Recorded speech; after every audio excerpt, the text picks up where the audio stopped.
Rysowanie schodów skonstruowanych z samych stopnic.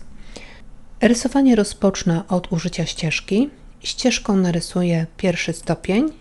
Zaznaczam ścieżkę na projekcie, odsuwam myszkę pionowo w dół, wpisuję wartość 1000, Enter, Escape. Po zaznaczeniu ścieżki wybieram elementy dowolne.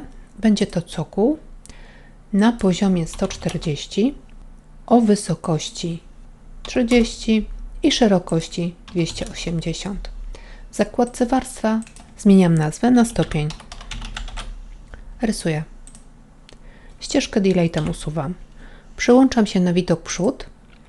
Zmienię układ osi współrzędnych, tak abym mogła dorysować ścieżkę na widoku z przodu. Wpisuję UCS Enter, W Enter. Sięgam po ścieżkę i rysuję wzdłuż stopnia, pionowo w dół o wysokości 140, Enter, Escape. Odsuwam projekt, zaznaczam całość, wybieram kopiuj i kopiuję elementy tyle razy, ile będę potrzebowała stopni. Escape'em kończę ruch. Sięgam po ścieżkę, zaczepiam ścieżkę na końcu dolnej krawędzi ostatniego stopnia, odsuwam myszkę pionowo w dół, wpisuję wartość 240, Enter, Escape, przywołuję prawym przyciskiem myszy ścieżkę i rysuję pod pierwszym stopniem odcinek w lewo o długości 380, Enter. Łączę ze sobą ścieżki. Zaznaczam całość, wpisuję Polyline Edit PE, Enter, połącz, Escape. Po zaznaczeniu ścieżka stanowi jedną całość. Wracam na widok góra.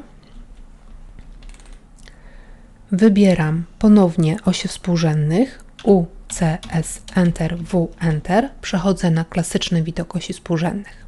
Wybieram widok powyżej lewy przód. Widzę narysowaną ścieżkę, zaznaczam ją. Wybieram elementy dowolne. To będzie podest o wysokości 30. W zakładce warstwa zmienię nazwę na schody. Narysuję element konstrukcyjny schodów. Ścieżkę mogę usunąć. Element prawym przyciskiem myszy wybiorę przesuń, odsunę delikatnie od krawędzi schodów, w Y o minus 10 mm. Przesuń.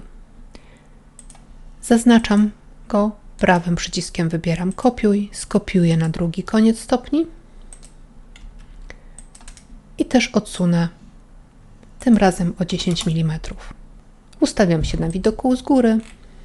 Tak to wygląda na widoku z góry. Przechodzę do wizualizacji. Schody zostały narysowane. Wybieram materiał, przenoszę na górną płaszczyznę stopni, na krawędź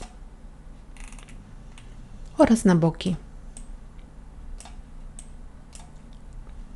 Jeśli chcę obrócić materiał na bocznych krawędziach elementów konstrukcyjnych, po zaznaczeniu obiektu w kącie obrotu zmieniam kąt, Enter, i następnie kubełkiem z kilkoma kropkami przenoszę materiał na warstwę.